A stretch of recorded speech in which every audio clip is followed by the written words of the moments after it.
1,00,000 మంది శివభక్తులతో కలిసి మహారుద్రాక్ష పూజలో పాల్గొనండి. వెంటనే కాల్ చేసి మీ పేరును నమోదు చేసుకోండి. నమస్తే ఉషా. నమస్తే రావు. అందరికీ ఏదైనా అదేదో పొరిగింటి పుల్లగూర రుచి అన్నట్టు ఎప్పటికైనా మన ఇండియన్స్కి కూడా చాలా మందికి యుఎస్కో యూకేకో ఎటో ఒక కంట్రీకి వెళ్ళిపోవాలని ఉంటుంది.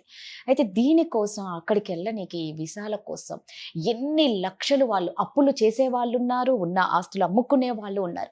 కొంతమందికి మేము మోసపోయామండి, మాకు అన్యాయం జరిగిందండి అని బాధపడే వాళ్ళ సంఖ్య కూడా ఈ మధ్యకాలంలో బాగా వింటున్నాం. అసలు ఎందుకు మోసపోతారు, అసలు ఏం జరుగుతుంది? రాధా, మనం ఇప్పుడు రీసెంట్ గా నందు కేసు తీసుకున్నా అండ్ ఇంకొకళ్ళు ఇక్కడే అమీర్పేటలో వేరే కన్సల్టెన్సీ వాళ్ళు కూడా లేటెస్ట్ గా నందు కాకుండా అమెరికా, జర్మనీ, ఆస్ట్రేలియా, దుబాయ్ కూడా ఈ కొంచెం చదువు లేని వాళ్ళు లేబర్ వీసాస్ ఉన్నాయని చెప్పి లక్షలు తీసుకొని మోసం చేసే కన్సల్టెన్సీస్ చాలానే ఉన్నాయి. ఎప్పుడైనా సరే ఇండియా వేరు. ఇండియాలో నువ్వు ఇందాక మన వీడియోలో లా ఏంటో షైలా ఉంది, ఇన్ని సంవత్సరాలు అఫెన్స్ జరిగిపోతుంది, తప్పు చేసిన వాళ్ళకి శిక్ష ఎప్పుడు పడుతుంది, చేయని వాళ్ళ పరిస్థితి ఏంటి, మోసపోయిన వాళ్ళ పరిస్థితి ఏంటి, ఇక్కడ మనం విరివిగా వాపోతూ ఉంటాం. కానీ నేను నిన్న ఒక లండన్ లో ఒక స్టూడెంట్ 13 year old అమ్మాయికి పిచ్చి వీడియోలు పంపించి ఆ అమ్మాయిని కలిసి నేను ఇండియా తీసుకెళ్తాను, నీతో ఇది చేస్తాను అది చేస్తానని పంపిస్తే అక్కడ ఒక స్వచ్ఛంద సంస్థ వాళ్ళు ఇతను ఇలా చేస్తున్నాడని ఒక అమ్మాయి క్యామఫ్లేజ్డ్ గా వెళ్ళి పట్టుకొని అమ్మాయి క్వశ్చన్ అడిగింది, ఇండియాలో ఇలా చేస్తే మిమ్మల్ని ఏమనరా, ఇది అఫెన్స్ ఇక్కడ అంటే ఇండియాలో అలా ఏం లేదన్నాడు. Can you believe that?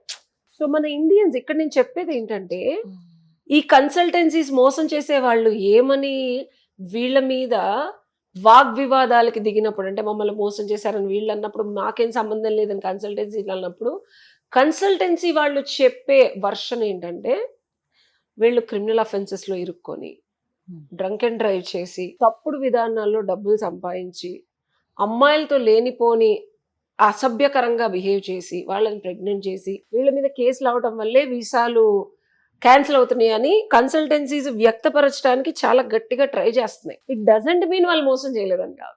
Okay, actual గా వాళ్ళు కూడా రీసెంట్ వీడియోలో వాళ్ళు చెప్పడం ఏంటంటే మీరు వచ్చిందే బ్యాక్ డోర్ లో, చేసిందే తప్పు, డబ్బులు ఇచ్చి అసలు ఇక్కడికి వీసాలు తీసుకోకూడదు, మీరు డబ్బులు ఇచ్చి మీరు తప్పు చేసి మళ్ళీ మేము చేసిందే తప్పు కానీ మా డబ్బులు తిరిగి ఇవ్వండి అంటే ఏం మాట్లాడుతున్నారని కన్సల్టెన్సీ అంటాలో తప్పులేదు. ఫండమెంటల్లీ అసలు వెళ్ళటానికి వీళ్ళు డబ్బులు కట్టక్కర్లా. ఒరిజినల్ గా నీకు అక్కడ జాబ్ ఆఫర్ ఉంటే ఆ జాబ్ ఆఫర్ కి నువ్వు కనుక సరైన వాడివి అయితే ఒక పర్టికులర్ కంపెనీ నిన్ను స్పాన్సర్ చేస్తే ఆ కంపెనీ ద్వారా నువ్వు ఫలానా ఒక XYZ అనే ఒక అమెరికన్ అవని లండన్ కంపెనీకి నువ్వు పనిచేస్తావు. ఒరిజినల్ గా నీ దగ్గర ఒకటి ఉంది అని అంటే లేనిది సృష్టించడానికే నువ్వు డబ్బులు ఇస్తున్నావు, ఎంట్రీ కోసం ఇస్తున్నావు, ఎంట్రీ కోసం ఇచ్చావు. సరే ఓకే, ఇది ఇప్పుడే కాదు రాదా, 40 ఏళ్ళ నుంచి జరుగుతుంది H1 ప్రాసెస్. 40 ఏళ్ళ నుంచి 30 ఏళ్ళ నుంచి కన్సల్టెన్సీస్ కంపెనీ పెట్టుకొని అమెరికాలోను లండన్ లోను సెటిల్ అయిన వాళ్ళు చాలా మంది ఉన్నారు. సో కన్సల్టెన్సీస్ ఏమంటాయి, ఇది కొత్తగా మేమేమీ చేయట్లా, ఆల్రెడీ చేస్తున్నామని తెలిసి తెలుగు వాళ్ళని తెలిసి ఒక సపోర్ట్ స్ట్రక్చర్ గా తెలిసి మిమ్మల్ని నమ్మి మేము రానిచ్చాం. మీరు పిచ్చి వేసి ఇక్కడ పద్ధతిగా ఉండకుండా మీ ఉద్యోగాలు పోతే మేమేం చేయమని వాళ్ళంటే మేమేం పిచ్చేష లేకపోయినా మీరు సరైన ఉద్యోగం చూపించలేదు, అందువల్లే మేమేదో తప్పుడు పని doesn't mean wrongful criminal offence, వేరే దగ్గర ఉద్యోగం చేయాల్సి వచ్చింది, లీగల్ పేపర్ లేకుండా చేయాల్సి వచ్చింది, అండ్ H1 ఉన్నా సరే అమెరికాలో అయితే ఒక చిన్న స్టోర్లో చేయాల్సి వస్తుంది, లేకపోతే కాస్ ఉన్నా సరే ఒరిజినల్ కాస్ కాదు, COS కాదు, ఇది ఒక ఫేక్ క్రియేట్ చేసి వాళ్ళు లండన్లో ఏదో రకంగా ఎంట్రీ అయిపోతే అక్కడ ఏదైనా చిన్న ఉద్యోగాలు చేసుకోవాల్సి వస్తుంది. అలా బతికే వాళ్ళు కూడా ఉన్నారు, నడుస్తుంది. ఇది చాలా సంవత్సరాల నుంచి నడుస్తుంది.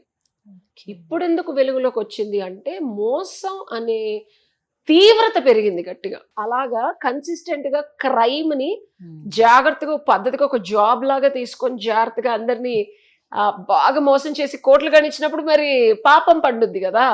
ఒకళ్ళు ఇద్దరు అంటే okay, but when you are doing it as an intentional crime just to earn money, జనాల్ని మోసం చేస్తే ఒకళ్ళు ఊరుకుంటారు, ఇద్దరు ఊరుకుంటారు, ముగ్గురు ఊరుకుంటారు. నీకు ఇదే అలవాటు అయిపోయి దీన్ని ఒక ప్రొఫెషన్ లా తీసుకొని కన్సిస్టెంట్ గా నువ్వు పొలిటికల్ ఇన్ఫ్లుయెన్స్, మీడియా ఇన్ఫ్లుయెన్స్, డబ్బులు, పోలీసు వాళ్ళకి ఫోన్లు చేసి మేనేజ్ చేసుకోగలిగే సత్తా ఎప్పుడొచ్చింది, డబ్బు పెరిగినప్పుడు. సో ఆ డబ్బు పెరిగి పెరిగి పెరిగి పెరిగి నీకు సత్తా వచ్చింది కాబట్టి ఎవరిని నేను చేయలేడు అన్న దాంతో నువ్వు ఇంకా ఎక్కువ అఫెన్సులు చేస్తావు. అప్పుడు తేడా వస్తుంది. ఇప్పుడు అర్థమైందా?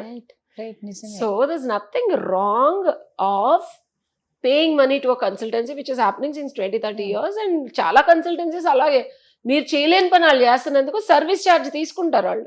మీకేం కనెక్షన్ లేవు, వాళ్ళు అంత ఎస్టాబ్లిష్ చేసుకుని అక్కడ తిరిగి అక్కడ పిఆర్ మెయింటైన్ చేసి అక్కడ కంపెనీస్తో మాట్లాడి అక్కడ కంపెనీ ఎస్టాబ్లిష్ చేసి ఉండటానికి తినడానికి తిరగడానికి మీకు ఏం లేదు, వాడి దగ్గర ఆల్రెడీ ఉన్నాయి కానీ నువ్వు డబ్బులు పే చేస్తున్నావు. లేకపోతే నువ్వు ఎందుకు చేస్తావు? ఒక్కట్లో నీకు క్రెడిబిలిటీ ఉంటేనే నువ్వు చేసేది. గొర్రె కసాయ దగ్గరికి వెళ్ళి ప్లీజ్ నన్ను చంపే అంది కదా, చూస్తుంది ఆడు చెప్పే కబుర్లు ఉంటది, ఆడు మంచిగా చూసుకుంటాడు, ఆడు ప్యాంపర్ చేస్తాడు, అన్ని క్రాస్ చెక్ చేస్తే ఇస్తావు నువ్వు డబ్బులు. నువ్వేం పిచ్చోడివి కాదని లక్షలు ఇవ్వడానికి కదా. ఇచ్చిన తర్వాత వాళ్ళు చేసేది వాళ్ళు చేసినప్పుడు డెఫినెట్ గా నొప్పి ఉంటుంది. దానికి మనం లీగల్ ప్రొసీడింగ్స్ ఉన్నాయి. క్రిమినల్ అఫెన్స్ ప్రైమా ఫేసి ఇండియాలో జరుగుతుంది. ఇండియాలో వేరే వేరే అకౌంట్స్ కేస్తున్నాడు, తప్పుడు కేసులు. అండ్ వీళ్ళు చెయ్యని అఫెన్సెస్ అక్కడ చేశామని చెప్పి వీళ్ళ మీద నీలాపనిందలు ఆరోపణలు చేస్తున్నారు. కాబట్టి ముందు ఇండియాలో మనం దీన్ని ప్రాపర్ గా చేసిన తర్వాత లండన్ కానీ అమెరికాలో వెళ్ళి మనం చేసుకోవచ్చు. బికాస్ దిస్ విల్ బికమ్స్ డబ్బులకి సంబంధించిన ఫ్రాడ్. అండ్ ఇంకోటి ఈడీ కన్నా వేయచ్చు, సిబిసిఐడికి వెళ్ళొచ్చు, అంటే మోర్ దాన్ 4 to 10 crores అయితే. అండ్ సైమల్టేనియస్ గా దీన్ని ఏమంటారు, మనీ లాండరింగ్ అంటారు. ఇండియాలో డబ్బులు వేసుకొని నువ్వు ఫారెన్ లో ఇచ్చేస్తావు.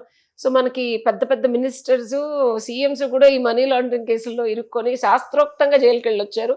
సో ఇది చాలా పెద్ద అఫెన్స్. నేను ఇది తప్పు అంటే తప్పే, బట్ ఇది ఎన్ని సంవత్సరాల నుంచి చేసినా తప్పే.